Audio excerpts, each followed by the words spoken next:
last question, a public health topic that seems to be trending or of growing concern.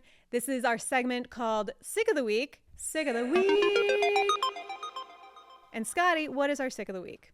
Our Sick of the Week, I didn't expect this to come through, but it's a fitting Sick of the Week.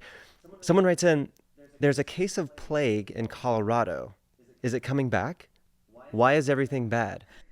I can't answer why everything's bad, but it might surprise you to learn that plague never actually left. So plague is caused by a bacteria called Yersinia pestis. It's naturally occurring, and there are cases of plague every year, pretty much. I mean, in the United States, I think we average about 7 cases of plague a year, but it's still pretty endemic in certain places like Madagascar or the Democratic Republic of the Congo. We're not really at a risk of an outbreak of plague. I know it's always really surprising when someone in the US ends up getting plague, but there are 2 kinds of plague. You have pneumonic plague, which is a respiratory pathogen that could pass through people.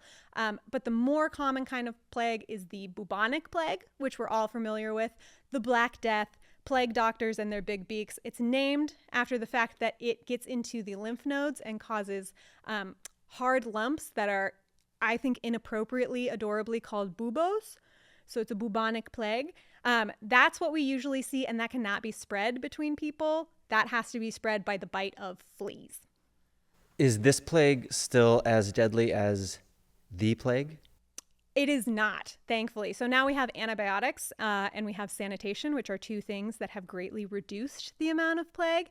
So it used to have a pretty high case fatality rate, meaning the number of people who got it, who died, was very high. But now if you treat it quickly, time is of the essence, it's pretty survivable with the antibiotics that we have.